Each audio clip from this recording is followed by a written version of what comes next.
Hello everyone, welcome back to my channel. आज के इस वीडियो में हम स्टेप बाय स्टेप समझेंगे कि आरटीआई एप्लीकेशन कैसे फाइल की जाती है, किस डिपार्टमेंट को भेजनी होती है, कितनी फ़ीस लगती है और अगर इन्फॉर्मेशन ना मिले तो अपील कैसे की जाती है। बहुत से लोगों को लगता है कि गवर्नमेंट रिकॉर्ड्स देखना या सरकारी फाइल की कॉपी लेना आम नागरिक के लिए पॉसिबल नहीं है, लेकिन आरटीआई एक्ट ने हर इंडियन सिटीजन को ये लीगल राइट दिया है कि वो पब्लिक अथॉरिटीज़ से इन्फॉर्मेशन मांग सके। चाहे आप स्टूडेंट हो, फार्मर हो, जर्नलिस्ट हो, सोशल वर्कर हो या एक कॉमन सिटीजन, आरटीआई आपको गवर्नमेंट की वर्किंग को समझने और अकाउंटेबिलिटी इंश्योर करने का पावरफुल टूल प्रोवाइड करती है। इस प्रेजेंटेशन में हम आरटीआई एक्ट की history, constitutional basis, filing process, fee structure, time limits, appeals और इम्पोर्टेंट सक्सेस स्टोरीज को प्रैक्टिकल एग्जाम्पल के साथ समझेंगे। वीडियो के एंड तक आप कॉन्फिडेंटली अपनी आरटीआई ड्राफ्ट कर सकेंगे और गवर्नमेंट रिकॉर्ड्स लीगली ऑब्टेन करना सीख जाएंगे। आरटीआई सिर्फ एक लॉ नहीं है,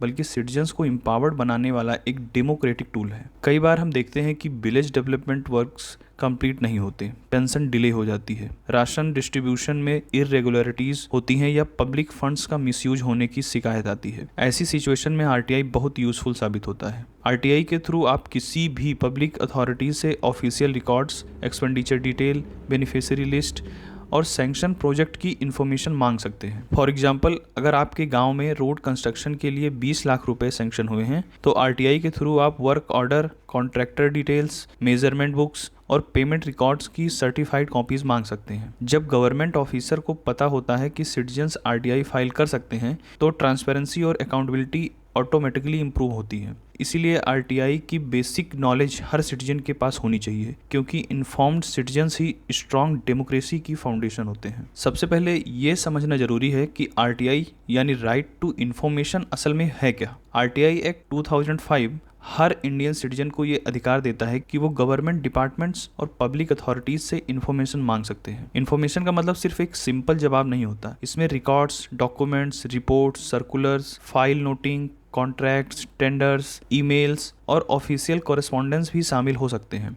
अगर किसी डिपार्टमेंट के पास कोई रिकॉर्ड्स मौजूद है तो आमतौर पर उसकी कॉपी आरटीआई के माध्यम से मांगी जा सकती है। मान लीजिए आपके गांव में एक रोड कंस्ट्रक्शन प्रोजेक्ट हुआ है। अगर आपको शक है कि काम ठीक से नहीं हुआ या पैसों का मिसयूज हुआ है तो आप आरटीआई के माध्यम से sanction order, work order, contractor details और पेमेंट रिकॉर्ड्स मांग सकते हैं। आरटीआई का सबसे बड़ा एम ट्रांसपेरेंसी और अकाउंटेबिलिटी को बढ़ावा देना है। डेमोक्रेसी तभी मजबूत होती है जब सिटीजन्स इन्फॉर्म होते हैं। जब लोगों को गवर्नमेंट के डिसीजन और एक्सपेंडिचर की जानकारी मिलती है तब वो अधिक जिम्मेदारी के साथ गवर्नमेंट में भाग ले सकते हैं। इसीलिए आरटीआई को सिर्फ एक लॉ नहीं बल्कि सिटीजन एम्पावरमेंट का पावरफुल टूल माना जाता है। आरटीआई एक्ट एक दिन में नहीं बना था, इसके पीछे कई सालों की पब्लिक मूवमेंट्स और ट्रांसपेरेंसी की डिमांड थी। भारत में कई सोशल एक्टिविस्ट और सिविल सोसाइटी ग्रुप ने गवर्नमेंट रिकॉर्ड को पब्लिक करने की मांग उठाई थी। सबसे इंपॉर्टेंट आंदोलनों में से एक था मजदूर किसान शक्ति संगठन का अभियान, जहां गांव के लोगों ने डिमांड की थी कि उन्हें डेवलपमेंट वर्क्स और वेज पेमेंट के रिकॉर्ड दिखाए जाएं। लोग जानना चाहते थे कि पब्लिक मनी का इस्तेमाल कैसे हो रहा है। आरटीआई एक्ट के आने से पहले ही कई स्टेट गवर्नमेंट्स ने अपने इन्फॉर्मेशन लॉ बनाए थे। इन प्रयासों ने एक नेशनल लॉ की जरूरत को और मजबूत कर दिया। आखिरकार पार्लियामेंट ने आरटीआई एक्ट 2005 पास किया और ये लॉ 12 अक्टूबर 2005 से पूरे देश में लागू हो गया। इस लॉ ने सिक्रेसी की पुरानी कल्चर को चैलेंज किया और ट्रांसपेरेंसी को गवर्नमेंट का महत्वपूर्ण हिस्सा बना दिया। आरटीआई का कॉन्स्टिट्यूशनल फाउंडेशन डेमोक्रेसी, अकाउंटेबिलिटी और सिटीजन पार्टिसिपेशन पर आधारित है। ये लॉ इस बात को अप्रूव करता है कि गवर्नमेंट लोगों के लिए काम करती है और इसलिए लोगों को गवर्नमेंट के काम की जानकारी मिलनी चाहिए। आज आरटीआई इंडिया के सबसे पावरफुल ट्रांसपेरेंसी लॉज में से एक माना जाता है। अब सवाल उठता है कि आरटीआई का कॉन्स्टिट्यूशनल बेसिस क्या है। इसका जवाब मिलता है आर्टिकल 19(1)(a) में, जो सिटीजन्स को freedom of speech and expression का अधिकार देता है। सुप्रीम कोर्ट ने कई जजमेंट्स में कहा है कि अगर सिटीजन्स के पास इंफॉर्मेशन ही नहीं होगी तो फ्रीडम ऑफ एक्सप्रेशन का अधिकार अधूरा रह जाएगा। किसी भी मुद्दे पर अपनी राय देने के लिए पहले उसकी सही जानकारी होना जरूरी है। इसी प्रिंसिपल को राइट टू नो के नाम से भी जाना जाता है। कोर्ट्स ने माना कि डेमोक्रेसी में सिटीजन्स को गवर्नमेंट के एक्शन और डिसीजन के बारे में जानने का पूरा पूरा अधिकार है। मान लीजिए किसी डिस्ट्रिक्ट में डेवलपमेंट प्रोजेक्ट के लिए करोड़ ऑफ रुपीज सैंक्शन हुए हैं, अगर सिटीजन्स को एक्सपेंडिचर और इम्प्लीमेंटेशन की इन्फॉर्मेशन ही ना मिले तो वो अकाउंटेबिलिटी कैसे इंश्योर करेंगे। आरटीआई एक्ट ने इसी कॉन्स्टिट्यूशनल प्रिंसिपल को प्रैक्टिकल फॉर्म दिया। इस लॉ ने सिटीजन्स को एक लीगल प्रोसीजर दिया जिसके माध्यम से वो इन्फॉर्मेशन डिमांड कर सकते हैं और उसके लिए फिक्स टाइमलाइन भी प्रिस्क्राइब की गई है। ये समझना जरूरी है कि आरटीआई सिर्फ एक स्टैट्यूटरी राइट नहीं है बल्कि कॉन्स्टिट्यूशन के डेमोक्रेटिक वैल्यूज से जुड़ा हुआ एक फंडामेंटल कॉन्सेप्ट है। आरटीआई की सबसे बड़ी खासियत यह है कि इसे फाइल करने के लिए किसी स्पेशल क्वालिफिकेशन की जरूरत नहीं है। हर Indian citizen RTI application file कर सकता है। आप स्टूडेंट हो, फार्मर हों, जर्नलिस्ट हों, सोशल वर्कर हों या रिटायर्ड पर्सन हों, सभी को आरटीआई फाइल करने का अधिकार है। आरटीआई आमतौर पर government, ministries, departments, municipal bodies, ग्राम panchayat, public sector undertaking, government school और गवर्नमेंट हॉस्पिटल के खिलाफ फाइल की जा सकती है। कई लोग ये गलतफहमी रखते हैं कि आरटीआई प्राइवेट कंपनीज के खिलाफ भी डायरेक्टली फाइल की जा सकती है। एक्चुअली में आरटीआई का स्कोप पब्लिक अथॉरिटीज़ तक सीमित होता है। फिलहाल अगर किसी प्राइवेट इंस्टीट्यूशन की इन्फॉर्मेशन किसी पब्लिक अथॉरिटी के पास अवेलेबल है तो कुछ केसेस में उस इन्फॉर्मेशन को आरटीआई के माध्यम से प्राप्त किया जा सकता है। एक और इम्पॉर्टेंट बात यह है कि आरटीआई का यूज ग्रीवियंस सॉल्व करने के लिए नहीं होता है। आरटीआई का उद्देश्य इंफॉर्मेशन प्राप्त करना है, इसीलिए एप्लीकेशन में रिकॉर्ड्स, डॉक्यूमेंट्स और सर्टिफाइड कॉपीज मांगना अधिक प्रभावी होता है, ना कि सॉल्यूशन के लिए उसमें लिखना। आरटीआई प्रोसेस को समझने के लिए 3 टर्म्स बहुत इंपॉर्टेंट है: पब्लिक अथॉरिटी, पीआईओ और एपीआईओ। पब्लिक अथॉरिटी का मतलब है कोई भी गवर्नमेंट बॉडी या इंस्टीट्यूशन जो आरटीआई एक्ट के एम्बिट में आता है। इसमें ministries, departments, panchayat, municipal corporation, universities और गवर्नमेंट फंडेड बॉडीज शामिल हो सकती हैं। हर पब्लिक अथॉरिटी में एक public information officer PIO appoint किया जाता है। पीआईओ का काम आरटीआई एप्लीकेशन रिसीव करना, रिलेवेंट रिकॉर्ड्स कलेक्ट करना और एप्लीकेंट को इन्फॉर्मेशन प्रोवाइड करना होता है। इसके अलावा असिस्टेंट पब्लिक इंफॉर्मेशन ऑफिसर एपीआईओ भी अपॉइंट किए जा सकते हैं। एपीआईओ एप्लीकेंट को एप्लीकेशन सबमिट करने में सहायता करते हैं और एप्लीकेशन को अप्रोप्रिएट अथॉरिटी तक पहुंचाता है। अगर आप गलत डिपार्टमेंट में आरटीआई भेज देते हैं तो कई सिचुएशंस में रिसीविंग अथॉरिटी एप्लीकेशन को अप्रोप्रिएट डिपार्टमेंट को ट्रांसफ़र भी कर सकती है। प्रैक्टिकल लेवल पर आरटीआई फाइल करने से पहले सही पीआईओ आइडेंटिफाई करना बहुत ज़रूरी होता है। इससे अननेसेसरी डिलेज कम होते हैं और इन्फॉर्मेशन जल्दी मिलने की संभावना बढ़ जाती है। जितनी अच्छी तरह से आप पीआईओ और एपीआईओ की रोल को समझेंगे उतना ही आरटीआई फाइलिंग प्रोसेस स्मूथ और इफेक्टिव होगा। अब सबसे पहले प्रैक्टिकल सवाल आता है कि आरटीआई के माध्यम से एग्जैक्टली कौन सी इन्फॉर्मेशन मांगी जा सकती है। आरटीआई के तहत आप official records, reports, circulars, notifications, contracts, agreements, sanction orders, tender documents और फाइल नोटिंग्स की कॉपीज़ मांग सकते हैं। आप सर्टिफाइड कॉपीज़ भी रिक्वेस्ट कर सकते हैं। मान लीजिए आपके गांव पड़ोस में पीएम आवास योजना के बेनिफिशियरी की लिस्ट देखनी है। आप आरटीआई के माध्यम से अप्रूव्ड बेनिफिशियरीज की कंप्लीट लिस्ट मांग सकते हैं। इसी तरह अगर किसी रोड, स्कूल बिल्डिंग या ड्रेनेज प्रोजेक्ट के लिए फंड सैंक्शन हुए हैं तो आप expenditure records, work order, contractors detail और कंप्लीशन रिपोर्ट की कॉपीज मांग सकते हैं। आरटीआई एक्ट एप्लीकेंट्स को रिकॉर्ड इंस्पेक्ट करने का अधिकार भी देता है। कई बार डॉक्यूमेंट्स की फिजिकल इंस्पेक्शन करने से करप्शन या इरेगुलरिटीज़ का पता चल जाता है। लेकिन एक इम्पॉर्टेंट ड्राफ्टिंग टिप याद रखिए, आरटीआई में वाई और एक्सप्लेन टाइप के क्वेश्चंस पूछने के बजाय एग्जिस्टिंग रिकॉर्ड्स और डॉक्यूमेंट्स मांगिए, जैसे please provide a certified copy of the sanction order dated, जो भी है।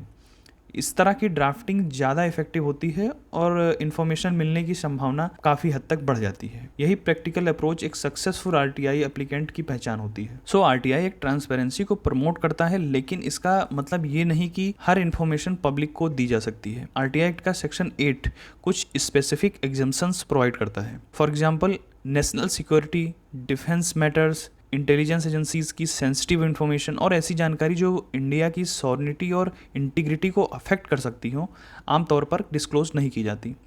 इसी तरह अगर कोई क्रिमिनल इन्वेस्टिगेशन या डिपार्टमेंटल इंक्वायरी चल रही है और इन्फॉर्मेशन देने से इन्वेस्टिगेशन पर एडवर्स इफेक्ट पड़ सकता है तो इन्फॉर्मेशन टेम्पररीली डिनाई की जा सकती है। कॉमर्शियल कॉन्फिडेंस, ट्रेड सीक्रेट और इंटेलेक्चुअल प्रॉपर्टी से जुड़ी कुछ इन्फॉर्मेशन भी एग्जेम्प्ट हो सकती हैं। साथ ही किसी व्यक्ति या पर्सनल इन्फॉर्मेशन, मेडिकल रिकॉर्ड या प्राइवेट डिटेल को भी प्राइवेसी प्रोटेक्शन मिलता है। लेकिन एक बहुत इंपॉर्टेंट प्रिंसिपल है लार्जर पब्लिक इंटरेस्ट। अगर इंफॉर्मेशन कमीशन या अथॉरिटीज़ को लगता है कि पब्लिक इंटरेस्ट डिस्क्लोजर को जस्टिफाई करता है तो कुछ एग्जेम्प्ट इन्फॉर्मेशन भी डिस्क्लोज की जा सकती है। इसलिए आरटीआई फाइल करते समय एप्लीकेंट को एग्जेम्पशन या बेसिक नॉलेज होना चाहिए। हर रिजेक्शन फाइनल नहीं होता। अगर एग्जेम्पशन गलत अप्लाई की गई हो तो अपील के माध्यम से चैलेंज किया जा सकता है। विलेज लेवल पर आरटीआई सबसे अधिक पावरफुल टूल साबित हो सकती है। ग्राम पंचायत के डेवलपमेंट वर्क्स में ट्रांसपेरेंसी लेने के लिए आरटीआई का बहुत प्रभावी उपयोग किया जा सकता है। मान लीजिए गांव में रोड, ड्रेनेज, हैंड पंप या कम्युनिटी हॉल का कंस्ट्रक्शन हुआ है। आप आरटीआई के माध्यम से sanction orders, estimate cost, contracted detail और एक्चुअल एक्सपेंडिचर रिकॉर्ड मांग सकते हैं। मनरेगा के केसेस में आप job card details, muster rolls, attendance records, wage payment details और वर्क कंप्लीशन रिपोर्ट की कॉपीज़ भी मांग सकते हैं। कई बार विलेजर्स को लगता है कि सैंक्शन फंड का पूरा उपयोग नहीं हुआ। आरटीआई के माध्यम से मेजरमेंट बुक्स और यूटिलाइजेशन सर्टिफिकेट्स देखकर एक्चुअल पोजीशन वेरीफाई की जा सकती है। आप PMGSY roads, village development grants, panchayat funds और गवर्नमेंट वेलफेयर स्कीम से संभावित रिकॉर्ड्स भी मांग सकते हैं। आरटीआई का उद्देश्य कन्फ्रंटेशन क्रिएट करना नहीं होता। इसका पर्पज ट्रांसपेरेंसी और अकाउंटेबिलिटी को स्ट्रेंथन करना होता है। जब सिटीजन्स इन्फॉर्म्ड होते हैं तब लोकल गवर्नेंस अधिक इफेक्टिव और रिस्पॉन्सिव बन जाती है। बहुत से आरटीआई एप्लीकेशंस वेलफेयर स्कीम से संबंधित होती है। PM Awas Yojana, ration distribution और पेंशन स्कीम में ट्रांसपेरेंसी इंश्योर करने के लिए आरटीआई काफ़ी यूजफुल होती है। अगर किसी व्यक्ति का काम PM Awas Yojana beneficiary list में नहीं आया है तो आरटीआई के माध्यम से अप्रूव्ड बेनिफिशियरी की लिस्ट, एलिजिबिलिटी क्राइटेरिया और सिलेक्शन प्रोसेस से संबंधित रिकॉर्ड्स मांगे जा सकते हैं। राशन सिस्टम में भी आरटीआई काफ़ी प्रभावी होती है। आप राशन शॉप को एलोकेट किए गए फूड ग्रेन्स का रिकॉर्ड, डिस्ट्रीब्यूशन रजिस्टर और बेनिफिशियरी डिटेल्स मांग सकते हैं। पेंशन मैटर में applicants approved status, sanction order और पेमेंट रिकॉर्ड्स के बारे में इंफॉर्मेशन मांग सकते हैं। कई बार वेलफेयर स्कीम्स में फेवरेटिज्म, डिलेज या इरेगुलरिटीज़ की कंप्लेंट आती है। आरटीआई सिटीजन्स को फैक्चुअल रिकॉर्ड के माध्यम से सच्चाई जानने का अधिकार देता है। इस तरह आरटीआई सिर्फ इन्फॉर्मेशन प्राप्त करने का टूल नहीं है बल्कि वेलफेयर स्कीम की ट्रांसपेरेंसी और फेयर इम्प्लीमेंटेशन को इंश्योर करने का भी एक इम्पॉर्टेंट मैकेनिज्म है। अब हम आरटीआई फाइलिंग प्रोसेस को स्टेप बाय स्टेप समझेंगे। बहुत से लोग आरटीआई फाइल करना चाहते हैं लेकिन प्रोसेस को कॉम्प्लेक्स समझकर हेजिटेट करते हैं। एक्चुअली में ये काफ़ी सिंपल है। सबसे पहला स्टेप है आइडेंटिफाई करना कि इन्फॉर्मेशन किस डिपार्टमेंट के पास अवेलेबल है। अगर आप ग्राम पंचायत रिकॉर्ड्स चाहते हैं तो पंचायत डिपार्टमेंट रिलेवेंट होगा, जबकि राशन रिकॉर्ड्स के लिए food and civil supplies department relevant हो सकता है। दूसरा स्टेप है कंसर्न पब्लिक इन्फॉर्मेशन ऑफिसर को आइडेंटिफाई करना। तीसरा स्टेप है आरटीआई एप्लीकेशन ड्राफ्ट करना। ये बहुत इंपॉर्टेंट है। एप्लीकेशन सिंपल लैंग्वेज में होनी चाहिए और रिकॉर्ड्स स्पेसिफिकली मेंशन करनी चाहिए। चौथा स्टेप है प्रिस्क्राइब्ड फी डिपॉजिट करना। जनरल एप्लीकेंट्स को आरटीआई फी देनी होती है जबकि बीपीएल एप्लीकेंट्स को एग्जेम्पशन मिल सकती है। पांचवा स्टेप है एप्लीकेशन सबमिट करना ऑनलाइन पोर्टल या रजिस्टर पोस्ट के माध्यम से। सबसे इंपॉर्टेंट बात है एक्नॉलेजमेंट और पोस्टल रिसीट संभाल कर रखिए। ये डॉक्यूमेंट्स अपील प्रोसेस में एविडेंस के रूप में काम आते हैं। एक systematic approach RTI success rate को काफी इंप्रूव कर सकता है। आरटीआई एप्लीकेशन रिजेक्ट होने या डिले होने का एक कॉमन रीजन होता है कि गलत डिपार्टमेंट को एप्लीकेशन भेजना। इसलिए करेक्ट डिपार्टमेंट और करेक्ट पीआईओ आइडेंटिफाई करना बहुत इंपॉर्टेंट है। सबसे पहले ये समझिए कि जो इन्फॉर्मेशन आप मांग रहे हैं उसका रिकॉर्ड किस अथॉरिटी के पास मेंटेन होता है। आजकल अधिकतर गवर्नमेंट डिपार्टमेंट अपनी वेबसाइट पर आरटीआई सेक्शन प्रोवाइड करते हैं जहां पीआईओ और फर्स्ट अपील अथॉरिटी की डिटेल्स अवेलेबल होते हैं। अगर वेबसाइट पर इंफॉर्मेशन ना मिले तो डिपार्टमेंट के ऑफिस से कांटेक्ट करके भी पीआईओ डिटेल ली जा सकती है। मान लीजिए आप स्कूल एजुकेशन से संबंधित रिकॉर्ड्स मांग रहे हैं और एप्लीकेशन गलती से हेल्थ डिपार्टमेंट को भेज देते हैं। ऐसी सिचुएशन में ट्रांसफर हो सकता है लेकिन इससे अननेसेसरी डिले होगा। एक एक्सपीरियंस्ड आरटीआई एप्लीकेंट हमेशा फाइलिंग से पहले डिपार्टमेंट का जुरिडिक्शन वेरीफाई करता है। ये छोटा सा स्टेप रिस्पांस टाइम और सक्सेस रेट दोनों को इंप्रूव करता है। इसलिए आरटीआई ड्राफ्टिंग से पहले 10 मिनट रिसर्च करना बहुत बेनिफिशियल होता है। कई लोग आरटीआई फाइल नहीं करते क्योंकि उन्हें लगता है कि कोई कॉम्प्लिकेटेड लीगल फॉर्मेट फॉलो करना पड़ेगा। एक्चुअली में आरटीआई एप्लीकेशन बहुत सिंपल लैंग्वेज में लिखी जा सकती है। एप्लीकेशन में एप्लीकेंट का नाम और एड्रेस मेंशन करना होता है। इसके बाद कंसर्न पीआईओ को एड्रेस किया जाता है। सबसे इंपॉर्टेंट पार्ट होता है इन्फॉर्मेशन की मांग। यहाँ आपको रिकॉर्ड्स क्लियरली स्पेसिफाई करने चाहिए। For example, please provide a certified copy of the sanction order issued for road construction in village whatever XYZ during the year of 2025-2026। ये ड्राफ्टिंग इफेक्टिव है क्योंकि इस स्पेसिफिक डॉक्यूमेंट आइडेंटिफाई किया गया है। इसके अपोजिट अगर आप लिखें रोड खराब क्यों बनी या ऑफिसर ने एक्शन क्यों नहीं लिया, तो ऐसे क्वेश्चंस इन्फॉर्मेशन के बजाय एक्सप्लेनेशन मांगते हैं और आरटीआई के स्कोप में नहीं आते। Always remember, ask for records, documents, file, notings, reports, orders and certified copies. Specific drafting से इन्फॉर्मेशन मिलने की संभावना काफ़ी बढ़ जाती है। आरटीआई फाइलिंग के दौरान फीस स्ट्रक्चर को समझना भी जरूरी है। जनरली एप्लीकेंट्स को एप्लीकेशन सबमिट करते समय प्रिस्क्राइब्ड आरटीआई फी डिपॉजिट करनी होती है। डिपार्टमेंट और जुरिडिक्शन के हिसाब से पेमेंट मेथड्स अलग अलग हो सकते हैं। Online payment, postal order, demand draft या ट्रेजरी रिसीट जैसे ऑप्शंस अवेलेबल हो सकते हैं। अगर रिक्वेस्टेड डॉक्यूमेंट बहुत ही ज़्यादा पेजेस के हैं तो फोटोकॉपी चार्ज भी लग सकता है। इसी तरह रिकॉर्ड्स इंस्पेक्शन के लिए भी कुछ सर्कमस्टांसेस में प्रिस्क्राइब फी एप्लीकेबल होती है। लेकिन RTI act economically weaker citizens को रिलीफ भी प्रोवाइड करता है। बीपीएल कैटेगरी के एप्लीकेंट्स को एप्लीकेशन फी एग्जम्पशन मिल सकता है। बीपीएल एग्जम्पशन क्लेम करते समय एप्लीकेंट को वैलिड बीपीएल कार्ड या प्रिस्क्राइब प्रूफ अटैच करना चाहिए। प्रैक्टिकल टिप ये है कि आरटीआई फाइल करने से पहले कंसर्न डिपार्टमेंट के फी रूल वेरीफाई कर लीजिए। इससे एप्लीकेशन प्रोसीजरल डिफेक्ट के कारण रिजेक्ट होने से बच जाता है। फी स्ट्रक्चर का नॉलेज आरटीआई प्रोसेस को स्मूथ और हसल फ्री बनाता है। डिजिटल इंडिया के एरा में आरटीआई फाइलिंग काफ़ी आसान हो गई है। आजकल government departments online RTI filing facility provide करते हैं। ऑनलाइन फाइलिंग का सबसे बड़ा एडवांटेज कन्वीनियंस है। एप्लीकेंट घर बैठे एप्लीकेशन सबमिट कर सकते हैं और डिपार्टमेंट को फिजिकली विजिट करने की कोई ज़रूरत नहीं होती।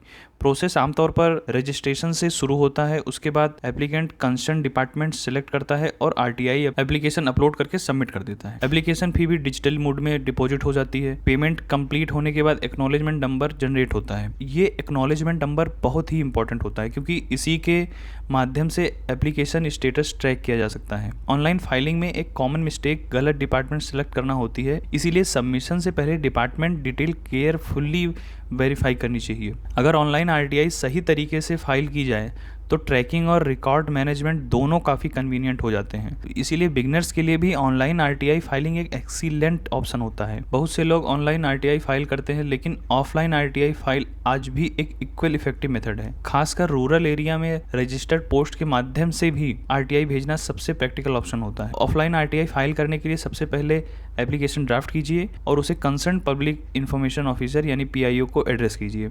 अगर प्रिस्क्राइब फी एप्लीकेबल है तो इंडियन पोस्टल ऑर्डर या किसी दूसरे एक्सेप्टेड पेमेंट मेथड अटैच कीजिए। एप्लीकेशन को रजिस्टर पोस्ट या स्पीड पोस्ट के माध्यम से भेज सकते हैं। इससे आपके पास डिस्पैच और डिलीवरी का प्रूफ रहता है। कई बार डिपार्टमेंट ये क्लेम करता है कि एप्लीकेशन रिसीव नहीं हुआ। ऐसे सिचुएशन में पोस्टल रिसीट और ट्रैकिंग रिपोर्ट बहुत इंपॉर्टेंट एविडेंस बन जाती है, जो कि कई बार अपील में काम आती है। हमेशा आरटीआई एप्लीकेशन की फोटोकॉपी, फी रिसीट और पोस्टल प्रूफ अपने रिकॉर्ड्स में जरूर रखिए।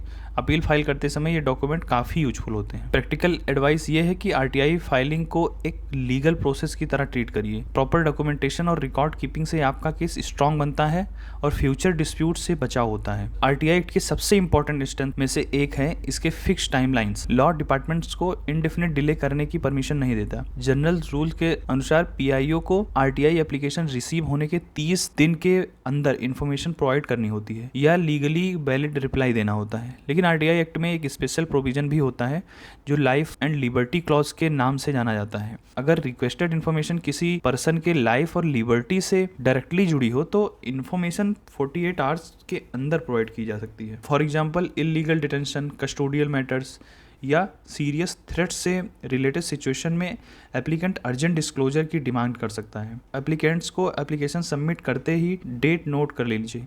30 डेज कंप्लीट होने के बाद अगर इन्फॉर्मेशन नहीं मिलती तो एप्लीकेंट अपील प्रोसेस इनिशिएट कर सकता है। आरटीआई का इफेक्टिव यूज़ सिर्फ एप्लीकेशन फाइल करने से नहीं होता, बल्कि स्टैट्यूटरी टाइमलाइन मॉनिटर करने से भी होता है। जो एप्लीकेंट डेट्स और डेडलाइन ट्रैक करता है उसके सक्सेसफुल आउटकम की संभावना अधिक होती है। कई बार एप्लीकेंट्स को लगता है कि अगर डिपार्टमेंट ने इन्फॉर्मेशन डिनाई कर दिया या रिप्लाई नहीं दिया तो आरटीआई प्रोसेस वहीं ख़त्म हो गया, लेकिन ऐसा बिल्कुल नहीं है। आरटीआई एक्ट एप्लीकेंट को मल्टीपल रेमेडीज़ प्रोवाइड करता है। अगर इन्फॉर्मेशन नहीं दी गई, इनकम्प्लीट दी या गलत एग्जाम्पशन लगाकर डिनाई कर दी गई तो एप्लीकेंट अपील फाइल कर सकता है। सबसे पहले ये इंश्योर करिए कि आपके पास आरटीआई एप्लीकेशन की कॉपी, पोस्टल प्रूफ, एक्नॉलेजमेंट और डिपार्टमेंट्स का रिस्पॉन्स अवेलेबल हो। ये सब डॉक्यूमेंट्स अपील के दौरान एविडेंस के रूप में काम करते हैं। कई बार डिपार्टमेंट सिर्फ वेग या इनकम्प्लीट आंसर देते हैं। ऐसी सिचुएशन में भी अपील मेंटेन की जा सकती है। आरटीआई एक्ट का ऑब्जेक्टिव सिर्फ इन्फॉर्मेशन रिक्वेस्ट रिसीव करना नहीं होता। लॉ ने अकाउंटेबिलिटी इंश्योर करने के लिए प्रॉपर इन्फोर्समेंट मैकेनिज्म भी क्रिएट किया है। इसलिए अगर आपको इन्फॉर्मेशन ना मिले तो डिस्करेज होने की जरूरत नहीं है। अपील प्रोसेस आरटीआई फ्रेमवर्क का एक नॉर्मल और इम्पॉर्टेंट हिस्सा है। अगर पीआईओ से सेटिस्फैक्ट्री रिस्पॉन्स नहीं मिलता तो अगला स्टेप होता है फर्स्ट अपील करना। फर्स्ट अपील उस अथॉरिटी के सामने फाइल की जाती है जो डिपार्टमेंट में डेजिग्नेटेड फर्स्ट अपीलेट अथॉरिटी होती है।